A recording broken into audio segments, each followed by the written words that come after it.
अभी आप लोगों के लिए सबसे बड़ी बात है, सेंसस आ रहा है। सेंसस जिसमें हम आपकी सब चीजें गिनी जाएंगी।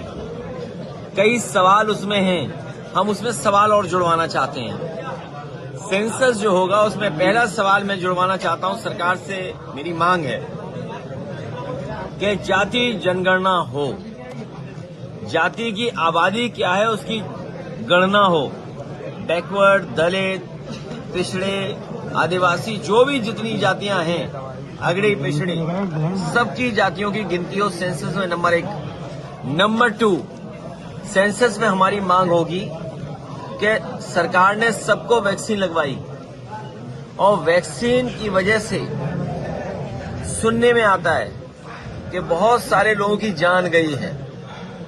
तो कम से कम सेंसस जब हो रहा है तो ये मांग उठती है हमारी तरफ से कि जिन लोगों की जिस भी बीमारी से जान जा रही है, और खासकर उनकी जिन्होंने वैक्सीन लगवाई और वैक्सीन के बाद बूस्टर लगवाया, तो अगर सरकार के पास आंकड़े होंगे तो भविष्य में स्वास्थ्य विभाग को और डॉक्टर्स को, रिसर्च करने वालों को आसानी होगी कि हम अपनी जनता के लिए, उनके इलाज के लिए, उनके स्वास्थ्य के लिए क्या फैसले लें। यूजीसी को लेकर एक बयान दिया, नुकसान पहुंचाया था।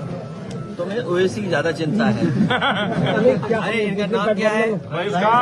भैया योगी से डरा हुआ क्या? तुम्हें क्या चिंता है बताओ? तुम हमें वोट देते हो? तुम्हें बताओ, तुम्हें क्या चिंता है? भैया शंकराचार्य यूजीसी को लेकर सुप्रीम कोर्ट द्वारा रोक लगाई गई है। ये हमें खुद वोट देता है। तो अभी पीडीए ने हराया है, तुम बीजेपी चक्कर में। अच्छा, सुप्रीम कोर्ट के द्वारा यूजीसी के नए नियमों पर रोक लगाई गई है। यूजीसी को लेकर सुप्रीम कोर्ट ने रोक लगाई है, यूजीसी के नए नियमों पर रोक लगाई गई है, उस पर आपका क्या कहना है? एफआईआर पे काम बहुत हुआ समाजवादी तरफ से। अच्छा, हमें कुछ भी नहीं कहना, हमें इसलिए कुछ नहीं कहना। अब हम लोग एक कदम आगे बढ़ गए हैं, सेंसस होने जा रहा है।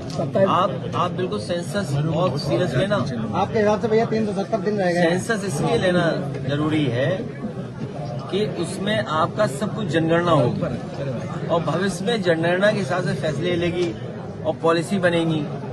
तो अगर हम जनगणना में और चीजें शामिल करा दें, उदाहरण के लिए जाति शामिल हो जाए, जाति जनगणना हो, तो उससे हमें हर जाति का हक सम्मान दिलाने में आसानी होगी, तो झगड़ा नहीं होगा कभी। बीजेपी झगड़ा चाहती है। फिर जनगणना में ये भी शामिल हो जाए कि हमारे ग्रामीण क्षेत्र में किस किस वजह से बीमारियां हो रही हैं, कौन सी बीमारी ज्यादा हो रही है। तो अगर वो सेंसस में बात आ जाएगी तो कल हमें अस्पताल कैसा बनाना है, डॉक्टर किस इलाके में कैसा भेजना है, तो उससे हमें आसान होगी, अपनी जनता की सेवा कर सकेंगे, मदद कर सकेंगे। सर 27 में चुनावी मुद्दा क्या होगा? चुनावी मुद्दा केवल एक होगा कि भाजपा हटाओ। सर जिस तरह से